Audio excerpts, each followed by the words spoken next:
So this is our 1970s question mark Ford 555 Backhoe that we've been doing some work to here recently. We just redid all the steering system and got that all fixed up, and where we left you, we still got to get this tire on. We got to do something with the intake manifold heater. I got some goodies for that bucket up there. Some more parts came in for the backhoe, so that's what we're working on today.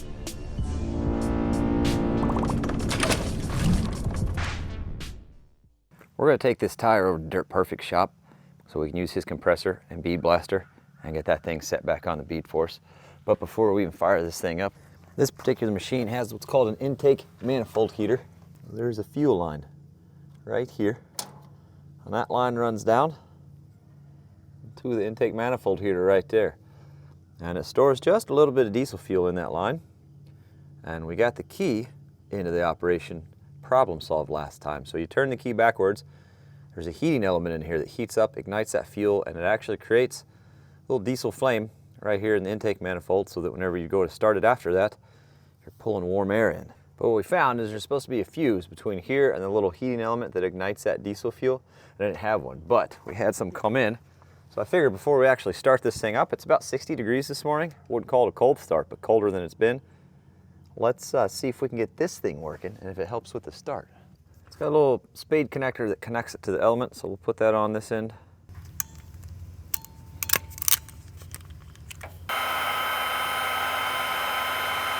And then we'll throw a little more heat shrink over the end just for a little bit of extra protection.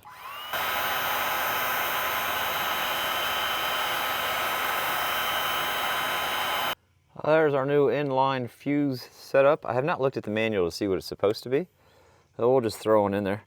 And yeah, if she burns down, try to went smaller. We are on the back side, all hooked up. I suppose we can take this boot off right here. We'll actually be able to see down in there. Throw a fuse in this, see if it ignites like we need it to.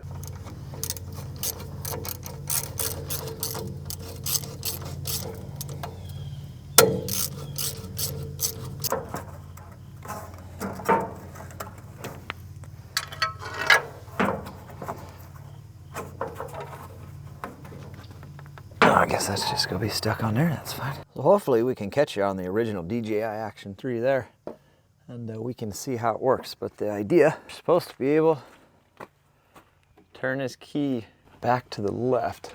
Oh, and it's not supposed to try to start it.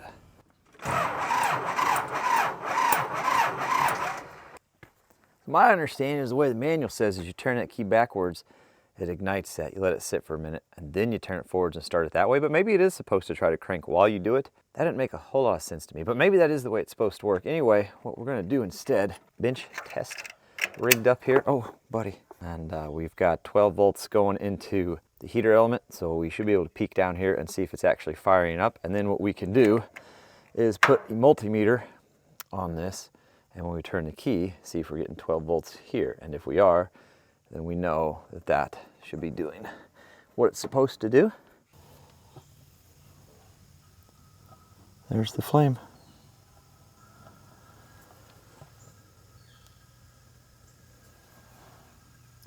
It looks like it's doing what it's supposed to do there. Can you guys see down in there? Oh, there you go. Sorry about that. We'll go ahead and disconnect that. But that's what it's supposed to do. It's supposed to ignite that diesel fuel off that heater element. Let's not catch that boot on fire. We'll go ahead and unhook that. And then it'll burn out that fuel. Once you take power, the heat element cools off and the fuel can't come through anymore. Anyway, it appears that it's doing what it's supposed to do.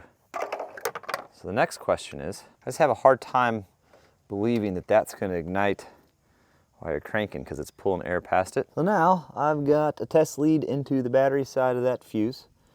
We've got the ground sitting here, jumpers up to the multimeter sitting here, and hopefully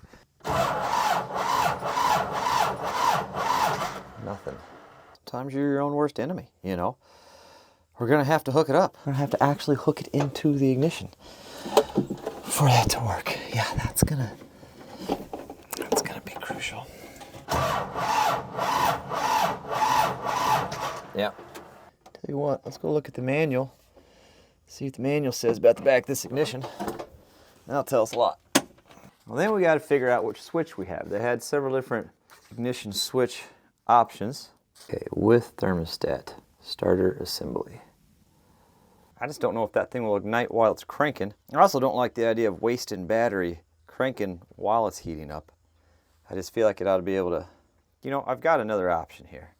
I put this button in to try to bypass it. It didn't work out the way I wanted, but I wonder if the way we got things set up now, I could do it. And then I could just hold this, give it a good, I don't know, get crazy, like 10-second count, and then crank it. What if we just did it our way? We tried that. So with the key in the accessory position, we should be able to get 12 volts on the multimeter. And we don't.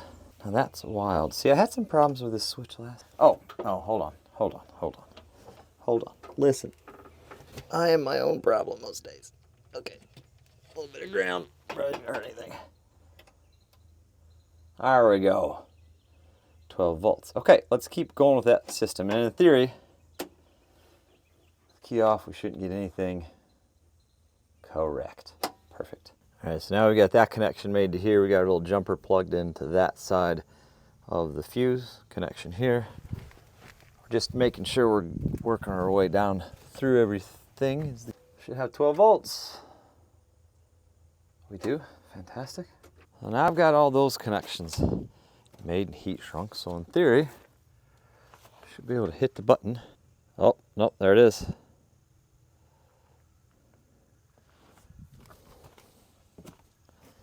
Go ahead and move you guys. So now, come winter time, I need to do a cold start. I can just flip the key, I can hold the button. 1, 2, 3, 4, 5, 6, 7, 8, 9, 10. I don't know. If we gave her the old 15 probably. We should have us a decent little manifold heater to help with those cold starts this winter. So that's pretty cool.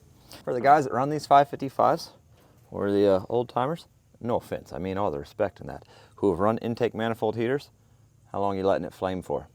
We know now that it takes about 5 to 6 seconds for that flame to kick on. How long are you leaving it on to flame for? Just kind of curious. I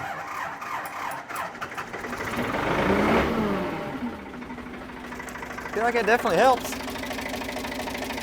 It didn't take much at all. That's gonna be nice this winter.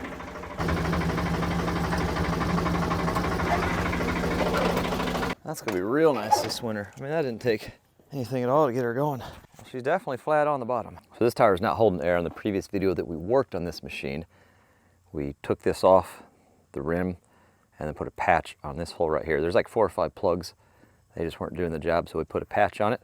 And we just got to get it back on there. She's pretty close to just wanting to go on. I just have a little pancake compressor. And it just doesn't move enough CFM to push that thing and overcome the small leaks to get it pushed on the bead.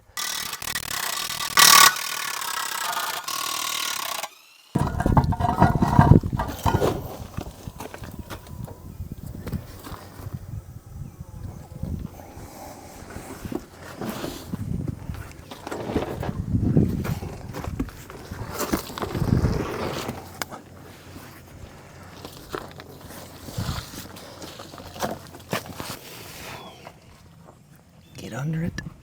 Beautiful.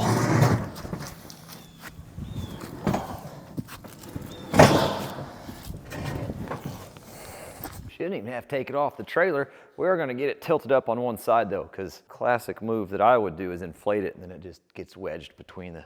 He said the only thing in the same place was the air compressor. He wasn't lying. It's definitely different.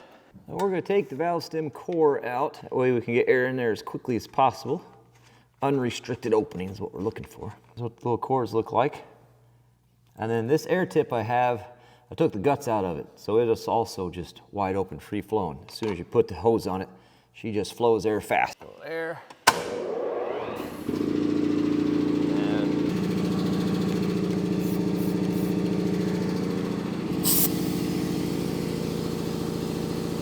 Yep, she's going. Now we just hope the tire doesn't blow before the bead sets. You know? Now we should be able to put this valve core back in. I don't know how much we got in there. Let's take a look. There's only 10 in there right now. Now with the valve core back in, we can put some more air in it. We're gonna go about 20. The grease you see on there, last time I was trying to get these filled, I threw some grease around the bead, trying to help hold some air in. The little pancake compressor could do it, but just didn't do the trick. Let's spray some soapy water on that patch. Let's see if we got anything coming out. Is this soapy water?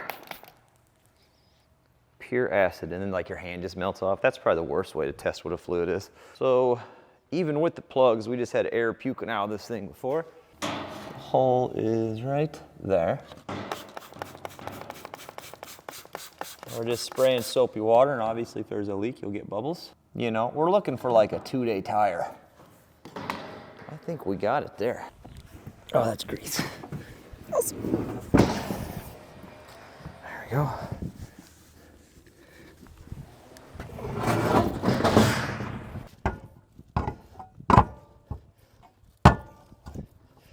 Is it possible that we're that lucky that it bled off the perfect amount to just slide right on like that? What are the odds of that? Apparently pretty good.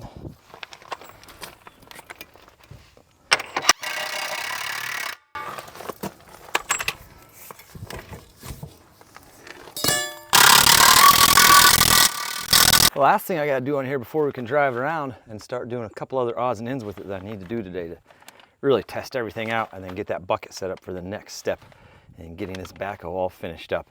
This came from Messick's. This goes right here. This is the fitting that got bent or broken at some point. It goes into that steering cylinder. Crucial to keeping the fluid on the inside of the machine. It's JIC on each end. These go to the hoses, and then it's got this O-ring boss style that actually goes to the cylinder itself. This was what was bent, which means we weren't getting even pressure on the O-ring, which is what creates the seal. So we were getting some pretty good seepage around that. We'll just kind of spin it to where it needs to go like that. And then we snug that nut down. That's what's gonna keep it tight and locked in.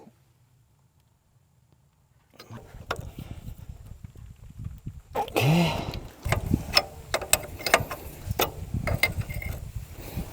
You know, another thing we should address real quick.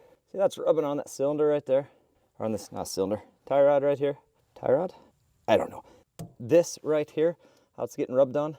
We need to do something about getting these hoses secured. Maybe changing the angle of these two altogether and get those secured so they're tucked up a little higher. That's just a recipe for disaster. Let me loosen those JIC fittings. That's gonna be a little better for us. Hopefully keep from rubbing any kind of pinhole. All right, I'll get this panel screwed back on real quick.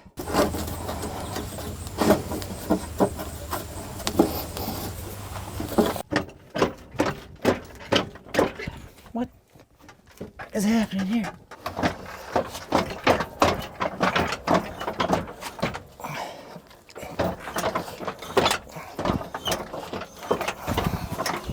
Okay, great. And this. And then if we're fortunate enough to find the nut for it, I think it's really gonna be crucial for us. Well, there she's all buttoned up and ready to go. I still can't hold on to the steering wheel in any life safety events because it's just gonna come off, but that's okay. Maybe whenever we back up and get everything cleaned out from underneath where the machine was, we'll find the nut. And if not, well, they make them every day. We'll buy one.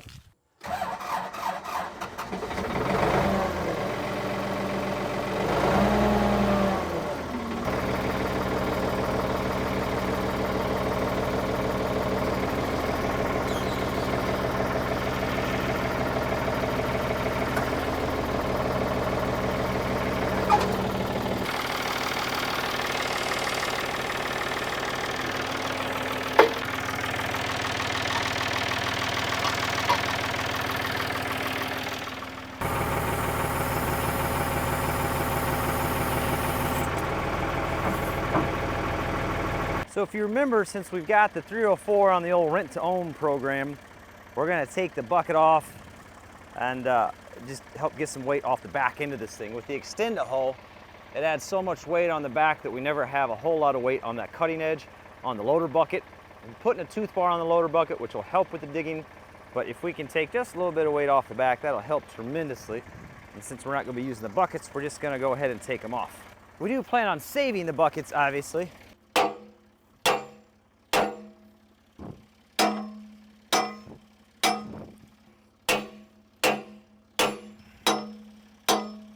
The issue is this piece is bent, which has this in a bind, so I have to kind of beat it that way, beat this piece that way every now and then try to hit the pin again. We're past the bucket, we're just stuck inside that. I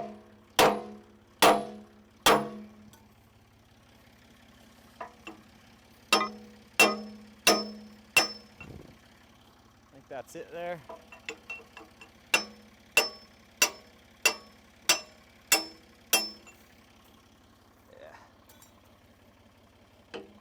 Now we're just on the way to the bucket. There we go.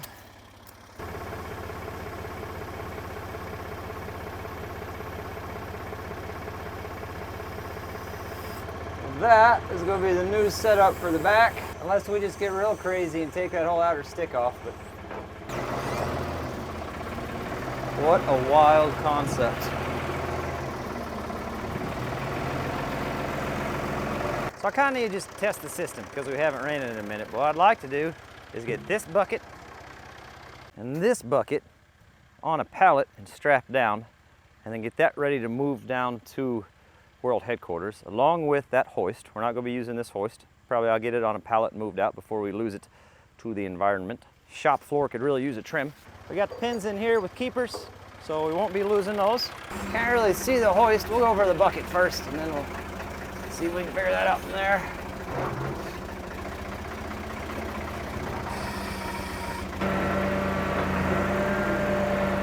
What if we just skip the whole pallet? Just put the buckets down there on the ground. I don't think that's going to hurt anything. Set that there for now. All right, see if we can snag this hoist next.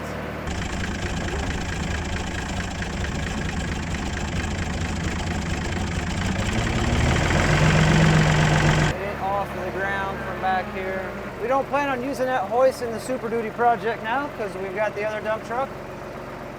But no sense of getting rid of it when we got a good place to store it, like the World Headquarters. So we'll get this thing on a pallet. I will say with just having that bucket off, we're still a little light on the front with just the forks, but just having that bucket off makes a big difference.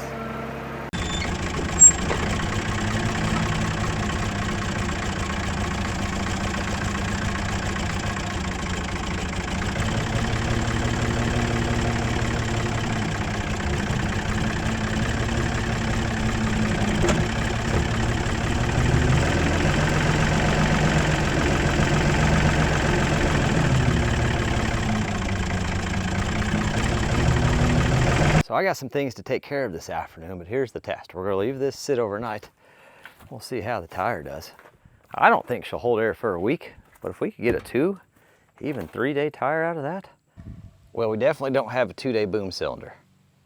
That's okay. A 2-day tire for sure. So that's something. Let's see if we can get these buckets down to the World Headquarters, the hoist down to the World Headquarters. I want to get the fuel.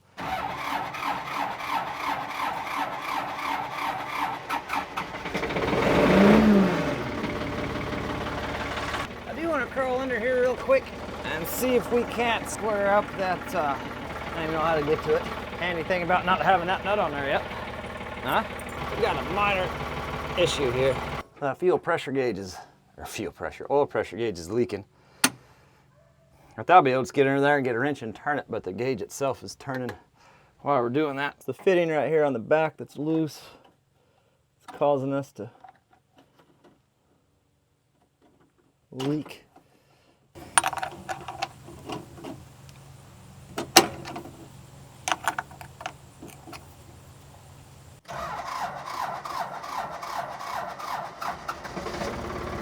Start on and roll that jump pack there. All right, race mode engaged. Let's go for a drive. See how she does. Oh, you gotta throttle down first.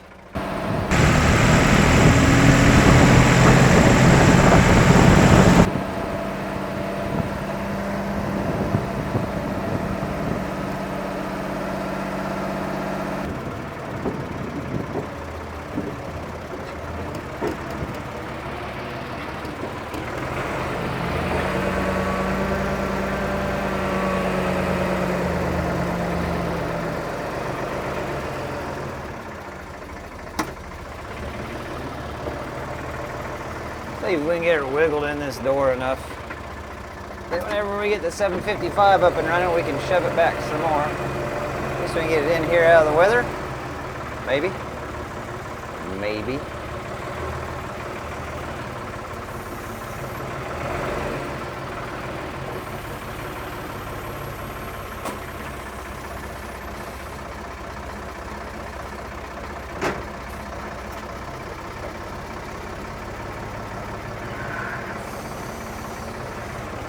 That'll work. I don't know who put that big hole in the wall, but sure is handy. But that's a pretty good run up and down that hill. I don't have any seeps or leaks or drips on that cylinder. This is pretty much the first big test on them. That one looks good too. That all looks good in there. And there's nothing puking out the bottom of this thing anymore. I'm slightly, but cautiously optimistic. Let's see if we can't wrangle both these buckets in one trip. Try to get it to oh, almost.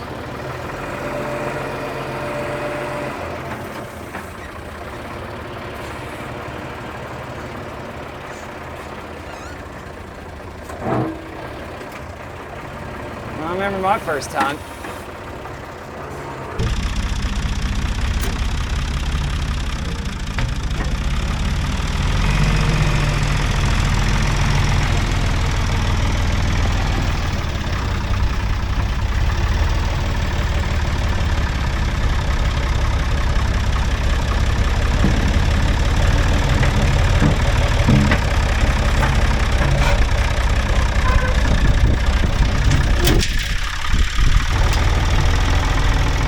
That's 2 buckets.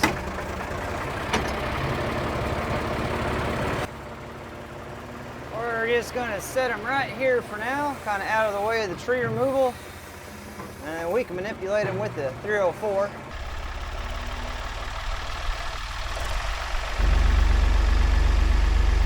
And then we're gonna grab what you guys are sitting on.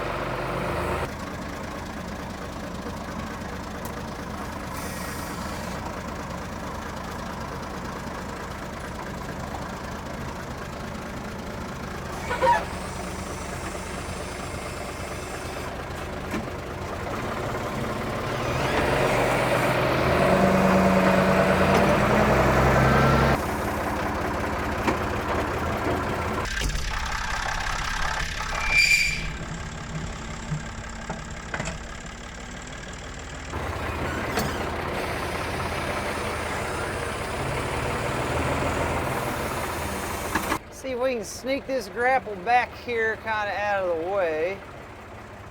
Eventually at some point, I don't know, maybe next summer would be an awesome goal, but we'd like to build another lean-to off the back side of this for implement storage and stuff like that, kind of get out of the weather and a little bit more organized, but that's down the line some. No reason we can't just shove this back a little further out of the way.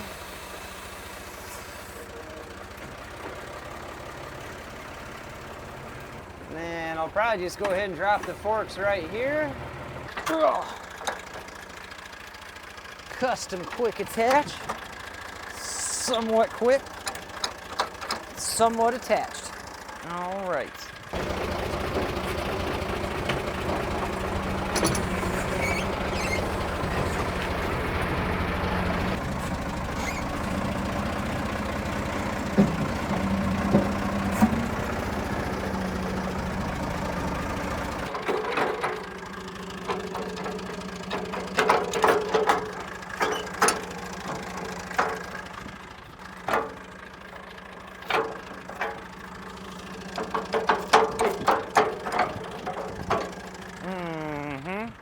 Since we got the bucket on there, yeah, we'll do a little back dragging, a little weed control real quick.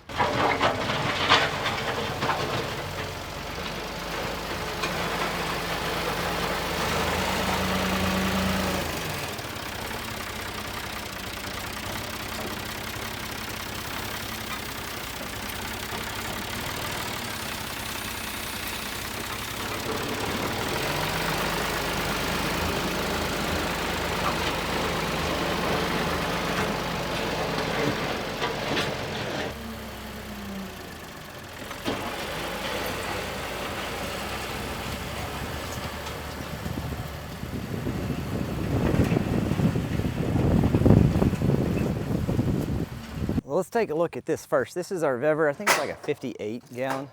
It's a random number diesel fuel tank that we got.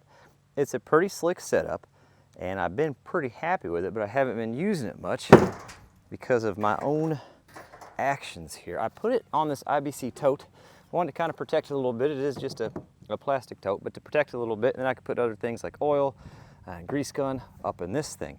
And I thought, well, that would be handy because then it's very mobile for me with my forks. And the only catch to that is I only have the one set of forks. And it's kind of a pain in the butt to go get the fuel I need for this machine or the 304 or the 755 when it is up and running. So I've been looking for a small trailer to put this on, and I actually just picked this trailer up, bought this off my brother, the one that we've worked on his property a few times, and it fits pretty much perfect. So now, not only can we just haul it like this to the fuel station to fill it up with fuel, I can pull that with a side-by-side, I can pull that with the small pickup truck, I can pull it with the 2500. Definitely a lot more convenient than what it was, which is good because now with the Backhoe and the 304, there's a chance those are on two different ends of the property, and it's super easy for me to just run this down there, filled up, and then run it back out of the way. And I still got room on that trailer if a fellow wanted to try to pick up a gas-powered air compressor or something like that. And if I need the trailer for something, I can just fork it off there. Still have the trailer to use. It's just hard to explain how much time a fellow loses going around fueling stuff up. Oh, there's the world telling me I don't need those. So this is a Vever tooth bar. I bought this with my own money. I think it was 260 bucks, maybe a little more. I can't remember that. They have several different lengths from 48 inch up to 72 inch. So 72 inch is the longest. That's what I grabbed. It's just kind of a guess, but I'm thinking that's gonna fit. And it says 4,500 pounds load bearing application. I don't really know what that means, but I know this thing can lift 4,000 pounds. So breakout force, well, we just have to look at the spec sheet. But so they've got it set up on a bar already. The idea that you can bolt it on, we're obviously not doing that. We're going to set ours up. We're just going to put it on there and we're going to weld the heck out of it. That's what we're going to do. I don't even have a cutting edge on this. You go put one on there, Mike? Oh yeah, no, absolutely sure. We're going to spend the money on a cutting edge. Definitely on this machine. Yeah, we'll, sure, absolutely. Well, I suppose for starters, let's just set her up there and see what she does. I feel like I'm going to be short, but I think it'll be, I mean, it's not bad lengthwise. Let's take all these bolts off since we're not going to use them.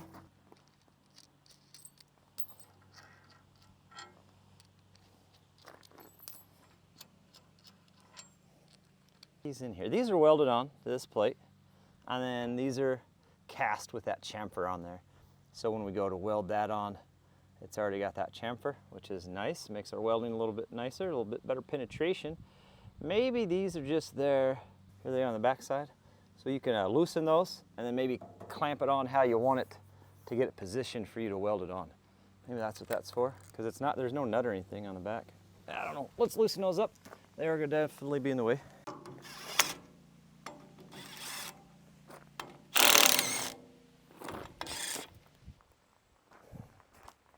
By the way, if you're peeping this shirt and you're trying to find some merch, once a year we do pre-orders.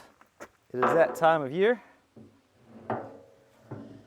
If you're looking for some Captain Kleeman merch, I'll put a link in the description. If you're not, I just, don't click on the link. We've got several different designs. There are some color options. We've got some hoodies. These are pre-orders, right? So we're not in stock. It says it's in stock. You're gonna want to expect at least 2 months to actually get the shirt, because we run pre-orders till the end of October. I think it's the 26th. Don't quote me on that. I'll put it in the description. Then we shut it down and we turn that all in at once to the printer. So we do it once a year. That way I only have to mess with it once. Like, it's got to be better than nothing. And I feel like if we wanted, we could just order some single weld-on teeth to finish it off, The lip itself is not even, but there is a weld where they have replaced that at some point. So we're just going to line it up with that weld, because that seems like the wrong thing to do. All right, so here's what the thickness between here and here, and let us get full depth. And I feel like I need to get that all the way back to that edge. Otherwise, I think we'll end up snapping this off. I could be wrong, but I feel like the more penetration, the better. So what we're gonna do, gouge the back side of this so they slide in more.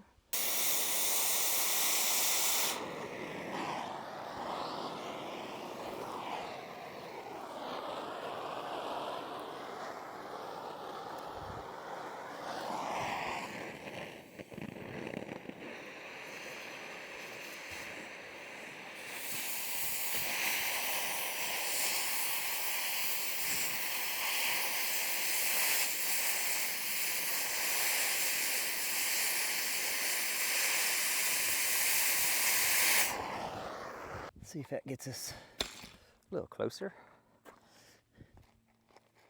to where we want to be. Probably shouldn't put that on my knee now. Okay.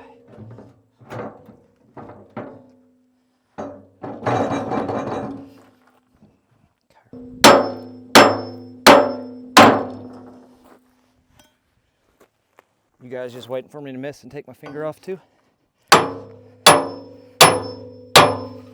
The only thing fancy here is going to be the footwork when it rolls down my boots on accident.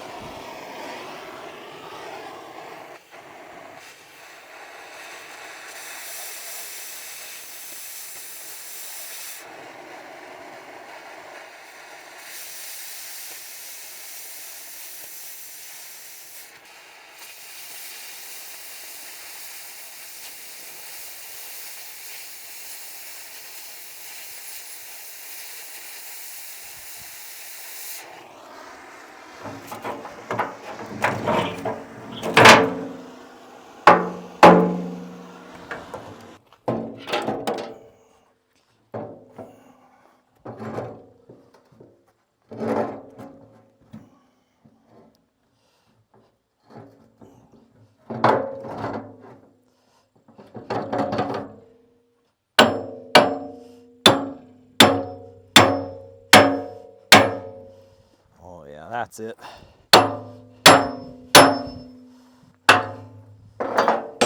I'll snug it down just to hold it.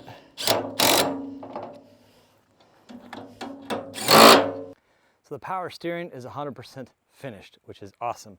The tire swap where we widen them out, we flip them around so we get about a 6-inch wider footprint is finished, and that tire's got air in it.